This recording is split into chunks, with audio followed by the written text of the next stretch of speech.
Today's episode of the Bleav in Steelers podcast is brought to you by betonline.ag. And Ike, it is Turkey Week. Thanksgiving is this Thursday. And if you want to place a bet on the NFL action for the big holiday, BetOnline is the place to do it. Hey, Mark, I bet online that you're not going to have 4 turkeys to eat. And maybe not 4, Ike, but give me plenty of mashed potatoes. And before we eat, though, you got to head to the new and updated desktop or mobile website, betonline.ag, to sign up today and receive your 50% welcome bonus with our promo code Bleav. That's BLEAV to receive your bonus. BetOnline is the fastest and easiest way to bet on all of your favorite sports. All right, cue the music. It's time to start the show.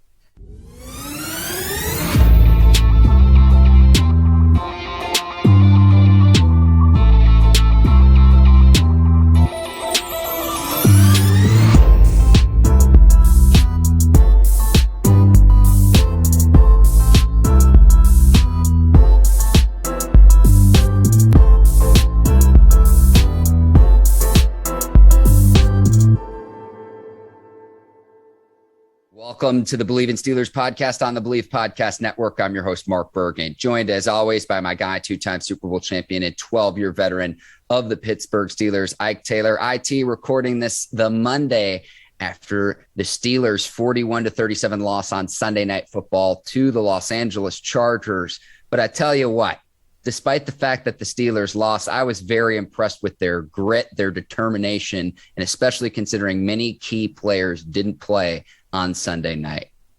Yeah, you're never happy about a loss, but I was happy about the grit that the Pittsburgh Steelers defense and that team had fought for. I was happy about the almost, which it shouldn't be good. But at the same time, like you say, man, there's a lot of the Minkas, the Joe Hayden. There's a lot of key guys who didn't play that game. So there's a lot of young guys who's getting a lot of reps. What we don't do well on the West Coast. For some reason, I think 7 is like Big Ben is 1 and 7 on the West Coast as a starter. So for some reason, Mark, we just don't sit on the West Coast right. The West Coast treat us well with the weather. But when it comes down to the wins, they don't treat us right. Yeah, Big Ben was not the issue either, despite the fact that he didn't practice all week because he was working his way back from a positive COVID-19 diagnosis. But I'm going to piggyback off what you were saying, Ike. Without TJ Watt, Joe Hayden, Minkah Fitzpatrick, Tyson Alualu, Stephon Tuitt, Najee Harris got banged up, was out for part of the game as well. I mean, all of the injuries and everything considered, you claw your way back from a 17-point deficit to actually take the lead in the fourth quarter. Ike, I was shocked when it was tied. I was shocked when they took a lead. And I would have liked to see the Steelers hang on, obviously, but I was encouraged by their efforts. And it was a team effort. It was never say die. It was a gutty performance. And I tell you what, if this is a preview of a potential playoff matchup in the future, sign me up. Yeah, this gonna take some gut and some grit coming from the Pittsburgh Steelers, man. They're gonna have to be fully loaded. You know, the Minka gonna have to come back, Joe gonna have to come back, TJ gonna have to come back. Although I ain't going to be able to come back to next year. But once this team, and Tuitt, possibly is coming back in a couple of weeks. So once this team is like at its full strength, it's going to like a different defense. And this defense is already looking good. But it's going to be fully loaded when it comes back to it. I just for that fight, because I was looking at some of the stats, I think losing by 17 plus 17 in the fourth quarter, I think it was like 0-200 something. That was the stat. So I'm like, damn, man, they can pull this out, man. They can be the first day as the Pittsburgh Steelers. They can be the first to smash this stack. And it didn't happen. We came up short. But for the most part, man, you know, Coach T always look at it like next man up. So, and that's what it's looking like to this point. You know, these young guys, it's some good stories on the Pittsburgh Steelers defense. And I'm talking about a lot of young guys in the secondary. If you look at Highsmith is kind of coming into his own. You know what I'm saying? So it's a good and a bad thing. I'm happy and I'm sad today, if I can be both, Mark. But I'm happy with what I saw from the Pittsburgh Steelers and the young guys who coming around. I'm pissed off like a mother because we lost. I got the stat for you, Ike. The Steelers 0-231 when trailing by 17 plus points in the fourth quarter. Very nearly erased that, Ike. But I tell you what, I hope that you have Austin Eckler on your fantasy football team because he absolutely went off for the Chargers. Bruh, I think he got what he got? 13 touchdowns total for this year. I think he leading the league in touchdowns. When I saw the stat, he had 11 at the time. When I saw the stat, I'm like, ooh, Mighty Mouse really showing up. Like, Mighty Mouse got a nose for that end zone. So, and I saw Mighty Mouse put 2 more on the Pittsburgh Steelers defense, so that put him at 13. So I'm like, man, if he on anybody fantasy, which I didn't have him on none of my fantasy, if he on anybody fantasy, man, he racking up points for him. But he can do it all, man. He can catch out the backfield. He can run the ball. He's short. He's compact. You really can't see him until he breaks away from the offensive lineman. He got moves. He's shifty. He's crafty. He just does it all. You know what I'm saying? So, and they're learning. They're, as in the LA Chargers, they're learning how to lean on the running game when they want to close some games out. So, but Justin Herbert, bro. Mark, I'm gonna tell you, man. Justin Herbert. Out of my brain, Ike. Get out of my brain. That was where I was going next. Go ahead, bro. Justin Herbert. The arm talent, the composure, how calm he is, and they was doing some replays, and I saw him scanning the field. I'm like, man, this dude here, man, something serious, man. This dude's something serious, man. He got everything you're looking for a franchise quarterback. He's gonna get paid close to $300 million, guarantee you. But you're talking about a bright future not only for the NFL but for the LA Chargers. If you just see how this man be slinging, I'm talking about he threw a dart and he double pumped twice. And usually when you double pump, man, that thing usually coming across, it's live, man. There's not enough, beam on that ball. Man, I saw him throw that dart to Keenan Allen. He double pumped and threw it on the second motion without even trying. I said, Lord have mercy. I said, this dude was built to play quarterback in the NFL. You know what I'm saying? So it's just some things I like watching like that. But yeah, man, I'm happy and I'm sad today. But Justin Herbert, man, just looking at Justin Herbert and looking at his stride, and he damn near did he have 100 yards rushing? Yeah, close to it. He had 90 yards rushing on 9 carries, so 10 yards a pop as well. He's got legs too, Ike. Man, that young man special, man. He the real deal. Justin Herbert is the real deal. He's the real deal for sure. And he was able to put it away for the Chargers, finding Mike Williams down the field on what was a blown coverage for the Steelers. Ike, there was one other play I want to talk about before we get into the Taylor Talk segment. And I almost chose this for the Taylor Talk segment today, was the long pass that Big Ben had in the first half to Chase Claypool. It was in the second quarter. It was a 37-yard gain, but it should have been a touchdown. Now, Chargers were coming with the blitz. I'm very impressed with Najee Harris and his ability to pick up blitzes, and he picked up the blitz from Kaiser White from the Chargers, able to help Big Ben get the throwaway. Otherwise, Big Ben would have been absolutely smoked. I'm okay with the Steelers going for it on fourth down in the red zone. I know a lot of people said, they should have taken the field goal, take the points, because everyone wants the Monday morning quarterback. If the Steelers and the offense decide to take the points in the first half, the easy 3, they say, well, why didn't we go for it on fourth down? So I'm not going to criticize that decision. I would have liked to see Big Ben hit Chase Claypool in stride. I think the Steelers had the opportunity to score 6 there. And then if they were able to convert on the 4 downs, they had it in the red zone down in a goal line situation. They were unable to. But I thought that was a key moment in the Sunday night football game. Nah, if you're a rookie and you're on the offensive side, and we talked about this after the draft and what Coach T said, so Coach Tom was like, yeah, we all know Pat Fairmouth. We all know what he can do, but can he block? In training camp. That was the first thing Coach T said. And it's the same thing for a running back. Yeah, we know Najee Harris' talent. We know exactly what he can do. Mm-hmm. We know what he's going to bring us to the table when the ball is in his hands. But when the ball is not in his hands, can he block? Can he scan the field? Can he pick up blitzes?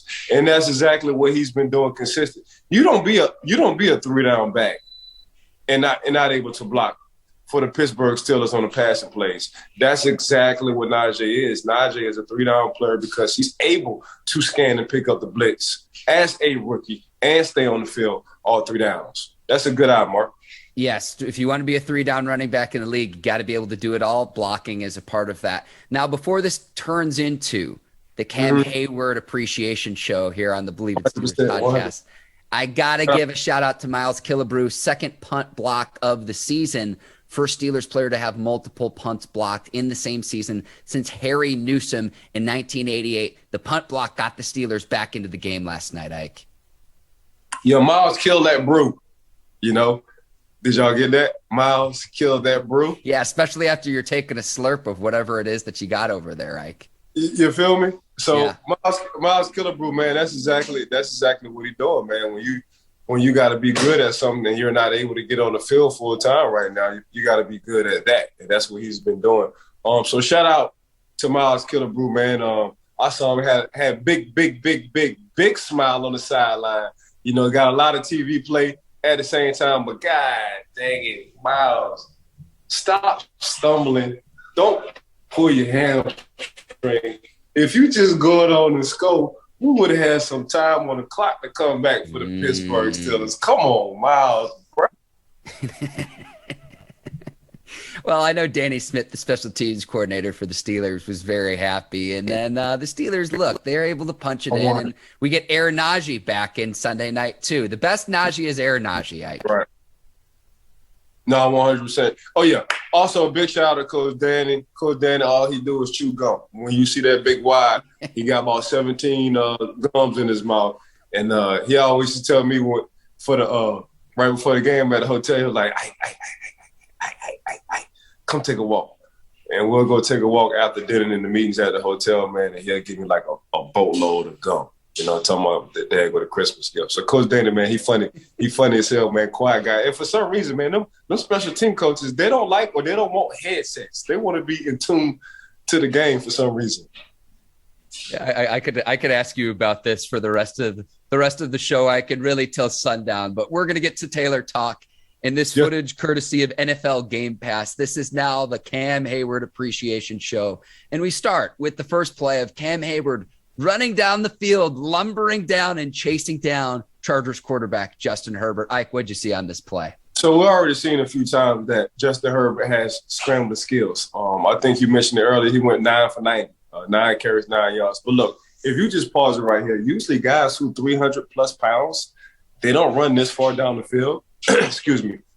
But since Cam has stepped into the league, since I've been a teammate of Cam has done this, but he does this in practice. He hustles to the screen plays. He runs and he tries to chase receivers, and he knows that play can determine whether you win or lose. Now, the Pittsburgh Steelers obviously lost this game, but this stopped them from actually scoring at this particular point in time. But if we can run, I just want y'all to understand, I love this play because Coach LeBeau talked about this. Big man running, little man hitting, 40 yards down the field. Look at Cam. Bam! 40 yards down the field, Mark. Man ran 40 yards down the field. 300-something pounds plus. Only time he ran that far, only time a lot of guys ran that far was for the 40 for the combine. And that was years ago. But this is what he do day in and day out. The man hustles day in and day out. The reason why they kept putting a star behind this man every time the Pittsburgh Steelers defense was talking about, because this is what he do relentlessly, and I love Cam for this. But, yeah, we ain't going to talk about what happened after. I'm going to let you talk about that because you be trying to be messy. Oh, so this is the good cop, bad cop routine, Ike. I see what you're doing there. I'll get to there in just a second. Cam Heyward traveling nearly 50 yards down the field, the second most traveled distance by a defensive tackle league-wide this year. So you're spot on, Ike, when you say a defensive tackle's not running that long unless he's at the combine or at his pro day. I'm with you there. One thing I would avoid if I'm Cam Heyward in this situation, and I understand he's frustrated, fourth quarter down multiple scores, try to avoid the personal foul in the same situation. And I'll tell you what, too, It was no surprise that on the very next play, the Chargers target Heyward and run the ball right at him with a combo block because he had just run down the field 50 yards to chase Herbert down, and he's exhausted. Good strategy by the Chargers and their offensive unit to target Heyward on the next play, because if not for Cam Heyward chasing down Herbert, you're talking about 7 points, and that could potentially be the difference. Maybe not in this scenario, maybe not on this play, but in future weeks could be the difference between winning and losing, Ike. You're spot on there. Yeah, Cam, this is what he do, bro. This is what Cam, that's all I know from Cam is hustle. Quietly Cam has been one of the highest paid defensive linemen in the league. and I'm sure he's about to get paid again. This is one of the reasons why. His passion, his love for football is that right there. You can't coach that. You can coach a guy, you can coach a defensive lineman in practice to run for 10 yards. Hey, give me a 10-yard burst. That's what they used to say. Give us a 10-yard burst. Nah, hell, Cam giving you 40, 50 yards. But then it turns down, it just becomes a muscle memory, and it just turns down that that's what he does in the game all the time. The Cam Heyward Appreciation Tour continues on the Bleav in Steelers podcast. We've got a second clip, Ike. All right. So again, courtesy of NFL Game Pass, this was the Cam-to-Cam connection in the fourth quarter. Cam Heyward tips a Justin Herbert pass, and who comes down with it? Cam Sutton. Ike, we'll let this play roll, and just what you saw from your eyes on this play. Yeah, we can just let this play roll right quick, but we're gonna pause it when we need to pause it. It's a Cam-to-Cam moment. So it's like, dang, Pittsburgh Steelers, y'all got two Cams on the team? Yes, the Pittsburgh Steelers does have two Cams on the team. And in one play, two of the Cams made a good play. But we're going to pause when we need to right here. But, yeah, this was a crucial moment. This Pittsburgh Steelers needed a play. And I'm sure you felt that way in your head, Mark, when you was watching, because I was feeling that in my head when I was watching. The Pittsburgh Steelers need a play. But not only do we talk about Cam, when we talked about Cam, can we pause it? When he jumps, not only do we talk about Cam when he's running 50 yards down the field because all he knows is hustle, but we talk about Cam because we didn't know a big guy can jump this high. And when I'm looking at this 45-inch vertical Cam coming at the right time, tipping the ball, and can we let this play run for me, Miss Courtney, please? Man, look at the height on that thing. Look how high this young man, 97, got up. 17 feet in the air. And hit, you know what? I'm going to throw you an alley, Cam. So it goes to the Cam to Cam. See, we talking football, but now we're going to talk basketball. I'm going to throw you an alley. It's going to be off the backboard, and you need to come up and you need to dunk it. And here go Cam Sutton coming out of nowhere, man, jumping 57 feet up off the ground, diving for the football. But look, here's the crazy thing about it. A lot of people don't know how to fall. So usually when you fall, man, everybody try to brace themselves, with their hands, sometimes with their shoulders. Sometimes they just fall face first. But when you fall, man, especially if you're falling down from a long way, you're supposed to roll. Look at the athleticism and the instincts of Cam Sutton when he catches this interception from his homeboy Cam because he threw him the alley. Look at this roll right here. This is a Boy Scout roll right here. Y'all forgot I was a Boy Scout. Oh, my honor, I would do my best to do my duty to God and my country. See, I ain't playing with y'all. But that came at a very crucial moment for the Pittsburgh Steelers. It sparked them. They wound up scoring on this drive. They put them back into the lead to the last drive of the game, which was a blown coverage. But yeah, man, Cam to Cam. Shout out to Cam. We're gonna always give Cam props. I'm talking about Cam Heyward. We're gonna always give Cam props because I feel like he deserves it. He's definitely a first ballot Hall of Famer. If anybody wanted to dispute that, we definitely can 24/7. But yeah, I'm super sad the Pittsburgh Steelers lost, but I'm happy that we got a Cam to Cam moment. Hopefully the Pittsburgh Steelers can try to get back in playoff contention. This is a tight race, so this is gonna be week to week, Mark.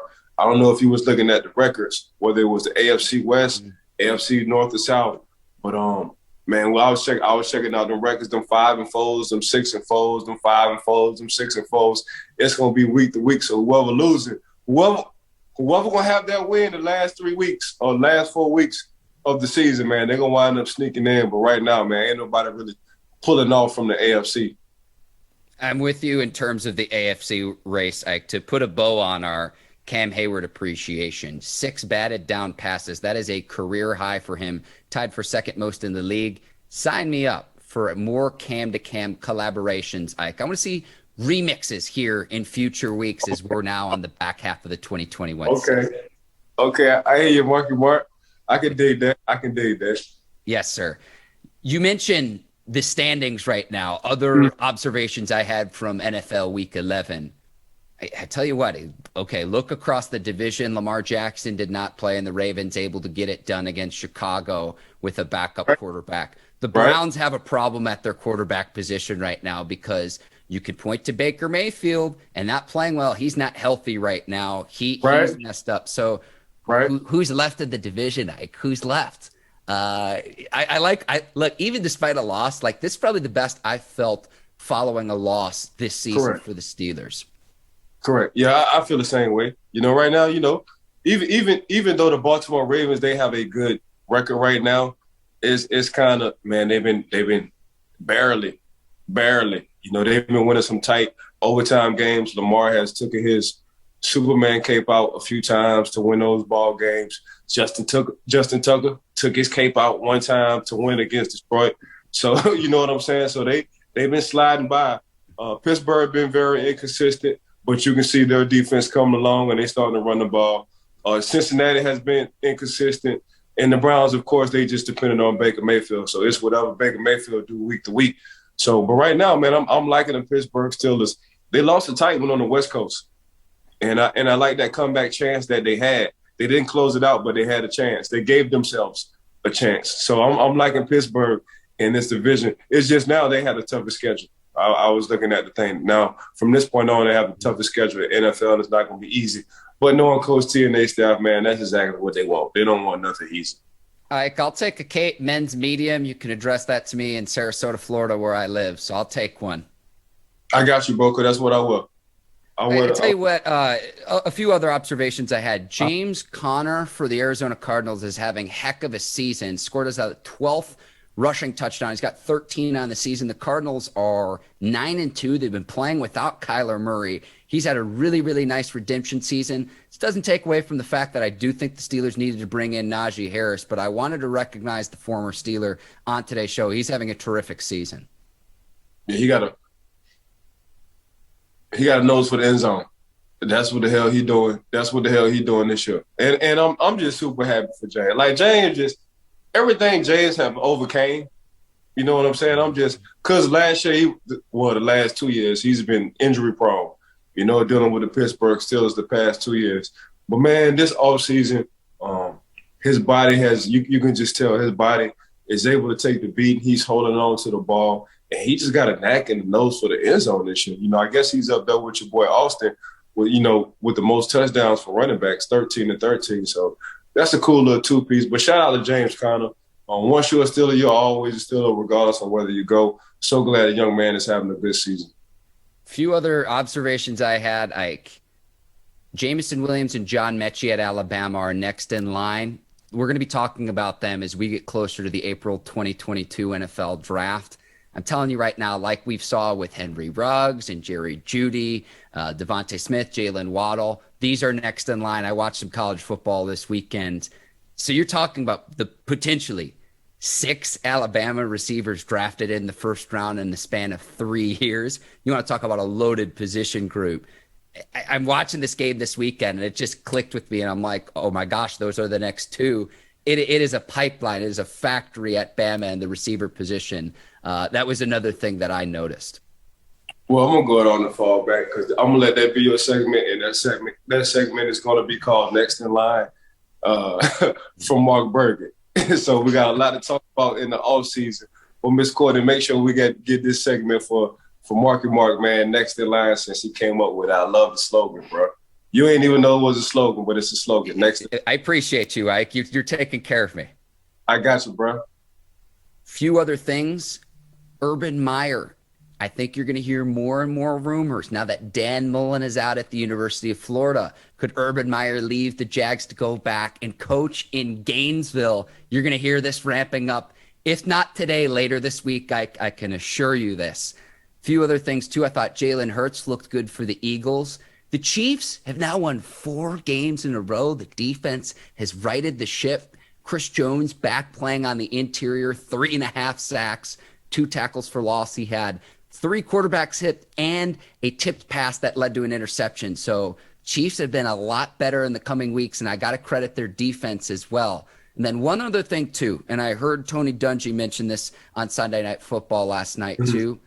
The Tennessee Titans, with the best record in the AFC right now, 4 interceptions for Ryan Tannehill. He made the analogy, Tony Dungy did, saying that playing the Titans is like back in the day when you'd play the Houston Oilers without Earl Campbell, the Titans obviously without Derrick Henry, and we'll see how they fare throughout the duration of the season. But like you said, Ike, this AFC race right now is wide open. Wide open, man. We talking about we out the country. and there's no speeding. There's no speeding lane. There's no speeding. There's no cops on the road. It's just like all go. Mad Max. Right now, the AFC is Mad Max. It's what's going on in the AFC right now. So I can't wait to see it. Like I say, it's going to be week to week, and I'm sure Cortez is going to be stressing why these games are so important, because these are the records. So everybody got life in the AFC. You know, they bringing in another team, so it's going to be 7 teams. Only one team going to sit at the top for the number 1 seed. But yeah, right now, man, it's going to be a Mad Max kind of issue with the Pittsburgh Steelers and everybody else who's not at the top of their division. I'm gonna have to rewatch that movie now. Like, I know the one of my Tom Hardy, the new one. You remember back in the day, though, with Mel Gibson, they had the whole Thunderdome, too. No, back in the day with Grace Jones. She was on the first, man. Bro, I'm an old head come down to these movies. But, man, this is Tina Turner, and Tina Turner was in one of those, too. I'm sorry. I think it was Tina Turner. Grace Jones was in the old James Bond. Okay, well, listen, I just saw the new James Bond movie, too, so I can understand why it's on the brain. If you haven't seen No Time to Die, do yourself a favor, go see that in theaters. It's fantastic. Fire. But I thought, man, we getting off script, man. We about to have too much fun. Okay. Anyway. I'll get us back on track, Ike. Later this week, we're going to have a full preview of the Steelers' Week 12 matchup between the Bengals. But before we sign off here too, Ike, I want to give you a shout out and wish you, your family, a happy Thanksgiving. I've got to ask, we each get one dish that you can pick, one Thanksgiving dish. Ike Taylor, I'll give you first choice. What are you picking? Seafood gumbo. No hesitation. And I'm assuming that's your mom's gumbo too.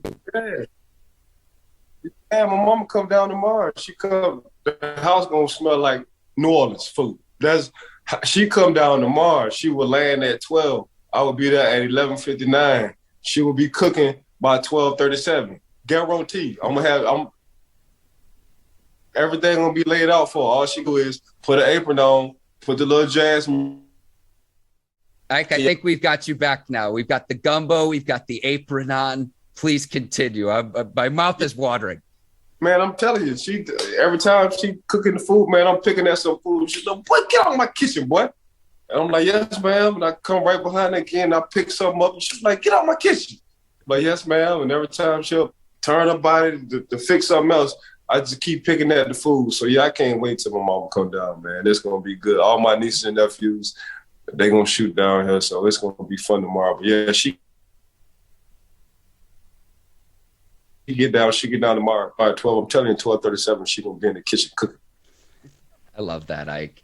Well, please wish your family a happy Thanksgiving. I will be in Kansas City with my family. Really looking forward to that, Ike. And I tell you what, save some mashed potatoes for me, and then save me a slice of pumpkin pie with some whipped cream on top so I can take my annual Mark Bergin Thanksgiving post-turkey nap. It is an annual tradition in the Bergin household.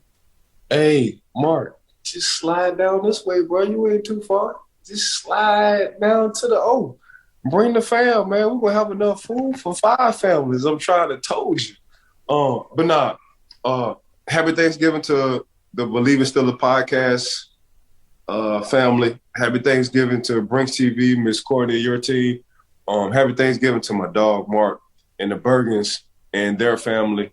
Want to thank everybody for tuning in and listening to this Bleav Still a Podcast. For sure, want to tell everybody happy Thanksgiving, happy holidays. Right now, this is like one of my favorite times of the year.